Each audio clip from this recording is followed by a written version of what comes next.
Nshuti bavandimwe, ndabaramukije mu izina rya Yesu. Uwiteka barebe neza abaha umugisha. Muri kumwe n'Uwineza Juliette, ndi umwe mu bamamaza ubutumwa bwiza bwa Yesu Kristo, uwo dutegereje ugiye kugaruka. Muri uyu mwanya tugiye kubana mu ijambo ry'Imana rifite insanganyamatsiko ivuga ngo icyorezo njyana muntu. Nshuti mukundwa, nkundira dusenga Imana. Urakoze Data mwiza, izina ryawe rishimwe. Urakoze nanone kuduhaye agahe ko kuganira mu ijambo ryawe.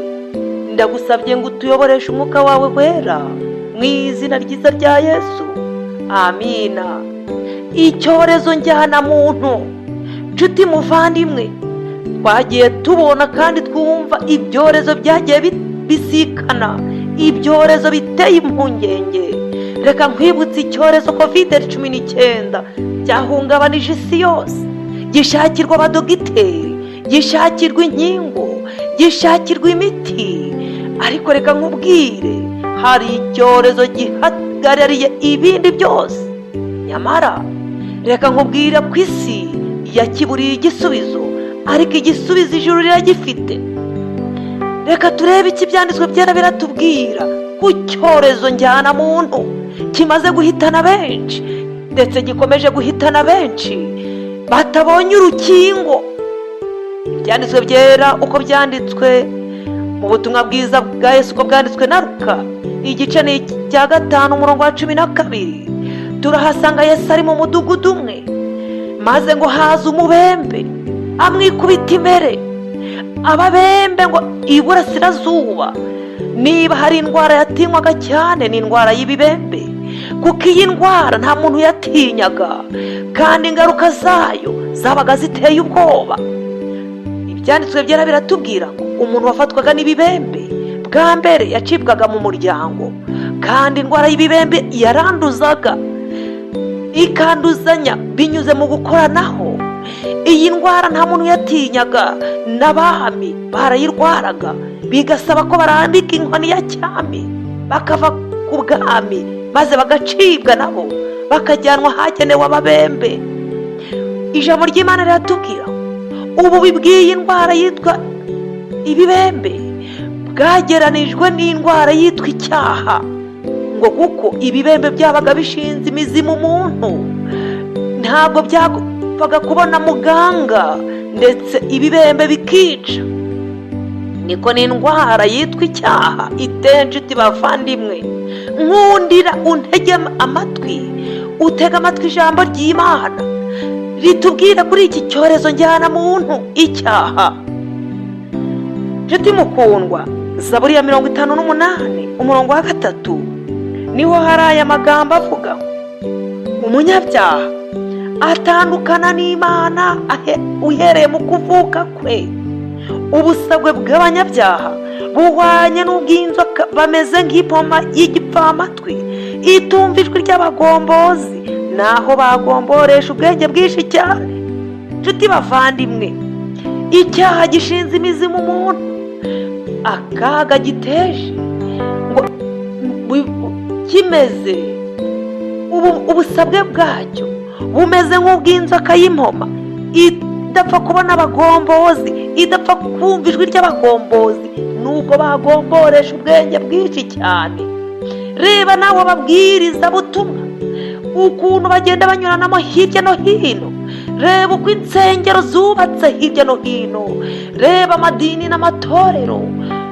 Ubutumwa bwiza buravugwa hirya no hino, ariko se ni bangahe bamaze gukizwa iki cyago cyitwa icyaha?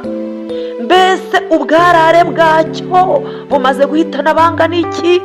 Nshuti mukundwa, ingorane z'icyaha zimaze benshi. Reba abitirirwa iri zina rya Kristo hirya no hino. Abagabo barica abagore, abagore barica abagabo, abaturanyi baricana, ababyeyi barica abana, abandi bariyahura ku bwa kamere y'icyaha. Ndagusaba ngo nkundire tubane muri iki kigwa kivuga ngo icyorezo njyana muntu. Iki cyorezo gihitanye benshi, gikomeje no guhitana abandi. amagereza aruzuye, ndetse kubwo kuba benshi barafunga bagafungura. Reka nkubwire nshuti mukundwa, dogiteri w'iyi ndwara arararika. Mbese nshuti mukundwa, waba usobanukiwe nuko nawe iyi ndwara ushobora kuba ukiri nayo? Ibyanditswe byera hari icyo bitubwira. Urwandiko Pawulo yandikiye Abaroma ni mu gice cya 8 umurongo wa 6 aravuga ati, umutima wa kamere utera urupfu. Kamere y'icyaha buri wese arayivukana. Ujya kumva umuntu arirahiye ati njye muri kamere yanjye niko nabaye. Kamere y'icyaha ni icyago njyana muntu. Nshuti mukundwa, Pawulo arakomeza aravuga ati, kuko umutima wa kamere ari umwanzi w'Imana, kuko utumvira amategeko y'Imana ndetse ntubasha kuyumvira. Uwo muntu uri mu butware bwa kamere ntabasha kunezeza Imana. Mbese wumva iri jambo ukuntu rikomeye? Uwo muntu ukiri mu butware bwa kamere ntabasha kunezeza Imana. Nyamara kamere irimbuye imbaga nyamwinshi. Umuntu aravuga ati, kamere niyo yabinteye akabayisha umugore. Reka tujyane mu ijambo ry'Imana turebe iki cyago ububi bwacyo. Ijambo ry'Imana riratubwira ngo umurwayi w'ibibembe dore ingorane zamuzagaho, kuko iyi ndwara y'ibibembe ngo yicaga imitsi yumva. Uyu murwayi yabashaga gutakaza ingingo z'umubiri ntabimenye, ahubwo abamubona akaba aribo babimenya. Ndagira ngo unyumve neza, abantu benshi bagiye batwikira umunuko w'iki cyago, bakawutwikiriza imyambaro, ndavuga ibikorwa. Acyambariyeho iki cyago, nyamara ni umunuko. Akagitwikiriza uburirimbyi, umuntu akagitwikiriza kuba ari umuvugabutumwa, umuntu akagitwikiriza kuba ari umuyobozi mu itorero runaka. Nshuti mukundwa, abantu benshi batwikirije umunuko w'iki cyorezo imyambaro cyangwa se imirimo bakora, nyamara batarigeze bahinduka. Ni abagore bangahe bakora imirimo mu matorero ariko bananiye abagabo? Mbese ni abagabo bangahe babaye ikibazo mu miryango ariko bakayitwikiriza iki cyago cyitwa kamere y'icyaha, bakagitwikiriza ubuyobozi mu madini n'amatorero? Ntibakunda. Ni abaririmbyi bangahe bagitwikirije amajwi meza, nyamara aho batuye barabaye ikibazo, imibereho yabo ari umunuko. Abagabo benshi bapfiriye ku makaruvati, akavuga ati nibumva induru mu rugo rwanjye biraba ikibazo mu itorero, nyamara umugore yaramunukiye kubw'iki cyago cyitwa kamere. Nshuti mukundwa, ndagira ngo wumve neza, iki cyorezo kimaze abantu naho kitarararika. Reka mbabwire ko imbabazi z'Imana nizirangira abantu bazaba nk'abarwayi bo mu mutwe. Ibyago bizaba mu isi bizaba bitagira rutangira. Aho bitaragera bizahagera. Uko abantu barushaho kwanga imbabazi z'Imana, uko abantu barushaho kwanga ubutumwa bwiza ngo bihane bahinduke, iki cyago kiragenda kimunga ubuzima. Imitsi yumva yaramaze gupfa. Igihe imbabazi z'Imana zihendahenda umunyabyaha zizaba zimaze gukurwa mu isi, ishyano rizagwa bavandimwe. Nimurebe uko iyi kamere y'icyaha yararitse imbaga nyamwinshi, yararitse abana, yararitse abakuze. Isi igeze aharindimuka. Nshuti mukundwa, Imana ikeneye ko dusanga dogiteri uvura indwara yitwa icyaha. Mika hari icyo yavuze kuri iki cyorezo. Mika 7 umurongo wa 3 aravuga ku bitirirwa izina rya Kristo, aravuga ati, umwiza wo muri bo ameze nk'igitovu. Igitovu y'icyitegereje uri kure, urareba uravuga ukarukunda. Ubwo ndavuga ni ya majwi y'abaririmbyi, ubwo ndavuga ni rya jwi ryiza ry'umubwiriza, ubwo ndavuga ni ya mpano yo kuyobora, ukabona ni ururabo rukunzwe, ariko wakegera igitovu ugasanga ni amahwahanda. Numvise umugabo w'umuvugabutumwa wari warabereye ikibazo umuryango we, ngo igihe yari mu ivugabutumwa maze arishoje, umugore n'abana n'ibyo batunze barikorera baza ku rusengero, maze bagira ngo uyu mugore yahungabanye. Igihe bamubazaga impamvu yakoze ibyo, aravuga ati reka mbabwire, naje ngo mbane n'umugabo wanjye hano ku rusengero. Uko iyo ageze mu rugo ibintu birahinduka bikazamba, ariko yaba ari mu ivugabutumwa ari ku rusengero nkabona ibintu ni uburyohe. Ndaje ngo tubane ku rusengero. Urumva nshuti mukundwa, iyo ubona abaririmbyi baririmba urabakunda, ni byiza nubwo atari bose, ariko hari ababereye bagenzi babo ikibazo. Iyo ubona ababwiriza tubwiriza ibintu biba ari uburyohe, ibibwirizo bigafasha abandi, ariko ni ababwiriza bangahe babaye ikibazo mu miryango. Imana irararika ku bwa kamere y'icyaha yoretse imbaga nyamwinshi. Mika aravuga ati urushaho kuba intungane arutwa n'uruzitiro rw'amahwa. Uruzitiro rw'amahwa ntawapfa kwinjira muri urwo rugo. Ni imiryango myinshi ingana iki usanga yitirirwa izina rya Kristo ariko utayigiriramo umugisha, abashonji batayigiriramo umugisha, abayigendamo bayigendamo bifashe impungenge, ari ukwitonda. Iki cyago cyoretse imbaga nyamwinshi. Ni abagabo bangahe bambariye ku makaruvati, ariko nyamara mu miryango bavuga bati ndamutse ngize icyo mvuga itorero ryandeba nabi, akabapfiriye kuri karuvati. Nshuti mukundwa, reka nkubwire, iki cyorezo cyamaze kumunga. Nk'uko ibibembe byatumaga nyirabyo atakaza ingingo ntabimenye, niko n'uwo murwayi w'icyaha ameze. Kamere y'icyaha yica amatwi, kamere y'icyaha ihuma amaso, kamere y'icyaha yica ubwonko, ku buryo abagize umuryango, umugabo ashobora kubwira umugore akagira ngo afite amatwi, nyamara imitsi yumva yaramaze gupfa, nta matwi agifite. Imitsi ituma abona ibikwiriye yaramaze gupfa, amaso yarapfuye.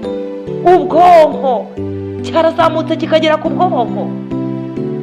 Ababwiriza bakabwiriza ukagira ngo umuntu azahinduka, ugategereza ukabura impinduka, nyamara agakomeza kuba mu nshingano, mu mirimo imwe n'imwe y'itorero. Ngiki kibazo amatorero afite, kugira bitirirwa izina ry'ubukristo benshi ariko batigeze bakira Kristo. Nshuti mukundwa, Imana iradushaka kugira ngo twakire impinduka, dusange muganga. Ijambo ry'Imana riratubwira ngo, Mika niyo mpamvu yavuze ati ntukizigire inshuti, ntukiringire inshuti y'amagara, ndetse n'umugore wawe mupfumbatana, ntumubumburire umunwa wawe ugira icyo umubwira. N'abagore bangahe bari kwica abagabo babo, kandi nyamara barabarambagije babakunze, babanye imyaka n'imyaka, bafite abakazana n'abuzukuru n'abakwe, ariko ugasanga iki cyago cyitwa kamere cyarabazonze, cyarisha ingingo z'ingenzi, bagakora ibidakorwa. Mika aravuga ati uko umuhungu akoza se isoni, umukobwa agahagurukira nyina, umukazana agahagurukira nyirabukwe, abanzi b'umuntu n'abo mu rugo rwe. Urumva ko iki cyago kigeze, ikiremwa muntu cyarononekaye. Nshuti bakundwa, biragaragara ko isi yabuze umuti, ariko reka mbabwire inkuru nziza, ijuru rifite umuti w'icyaha. Ndararika buri muntu wese ufite ikibazo wasanga Yesu. Mugabo, niba umugore wawe ubona ari ikibazo kuri wowe, nta mpamvu n'imwe yo gukosoza inkoni, nta mpamvu n'imwe yo kugera aho abantu bicana. Hari umuganga mukuru witwa Yesu, niwe urarika, niwe ushoboye gukiza kamere y'icyaha. Nshuti mukundwa, hari icyo Yohana atubwira mu butumwa bwiza uko bwanditswe na Yohana igice cya 11 umurongo waho wa 24. Yesu yaravuze ati ninjye kuzuka n'ubugingo. Ageze kwa Lazaro aravuga ati unyizera naho yaba yarapfuye azabaho. Haleluya! Yesu wakuye Lazaro mu mva yaranutse. Yesu yakiza uwo munuko w'iki cyago, w'iki cyorezo, umunsi umuryango, abo umuryango bakaba barabuze aho bahungira uwo munuko. Ndavuga imyitwarire idakwiriye y'umwe mu muryango, yaba ari umukazana mu rugo akaba yarabaye ikibazo, yaba ari nyirabukwe w'abakazana akaba yarabaye ikibazo, yaba ari umubyeyi, yaba ari umwana, Yesu arararika. Yesu wazuye Lazaro yahindura ubuzima agatanga ubuzima bushya. Mukundwa, ndagira ngo mbwire buri muntu wese umuti w'icyaha wabonetse.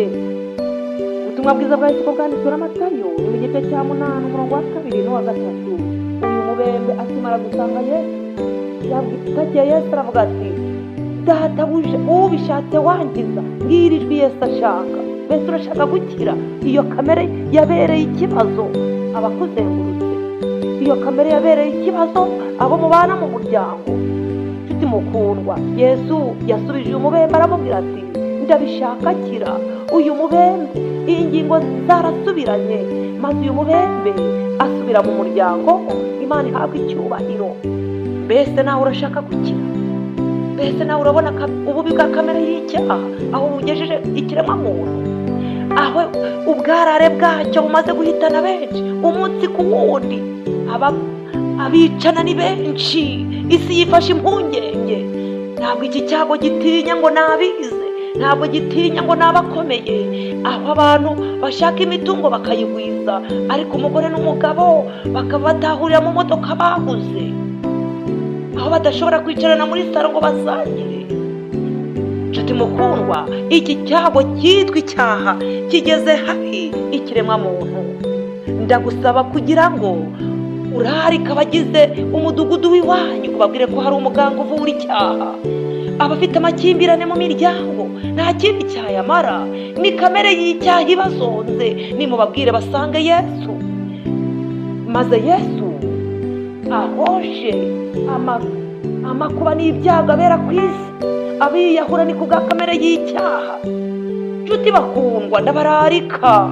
Satani ari guhonyora ikiremwa muntu ngo kitabona ubugingo buhoraho. Reka mbabwire ko abiyahura batazabona ubugingo buhoraho, bari mu mugabane wa Yuda. Reka bica abandi babwire ko nta bugingo buhoraho bazabona, bari mu mugabane w'abantu bazarimbuka. Iki ni icyorezo gihitanye benshi. Wowe wumvise iri jambo, ndagusaba ngo umfashe ugenzure imibereho yawe, kandi ujyane n'iri jwi ubwire abatuye isi ko kamere y'icyaha yabonewe umuti. Yesu arararika ngo ninjye kuzuka n'ubugingo. Ayo matwi yapfuye yakongera akayarema, ubwo bwonko bwapfuye yakongera akaburema, ndetse n'ayo maso atabona ibikwiriye yatanga ingingo nzima. Uwo muganga witwa Yesu. Imana idufashe, Imana itugirire neza. Buri wese yumva igiteje isi impungenge, kandi ijuru naryo rigifashe impungenge, kuko Yesu afite impungenge yabo yacunguye bari guherera mu ruhande rwa Satani. Imana idufashe kandi dushoboze kumva iki ijuru riturarikira, mu izina ryiza rya Yesu. Amina. Urakoze data mwiza, urakoze kuduhaye umuburo kandi uduhaye urukingo. Reka buri wese wumvise iri jambo umubere urukingo.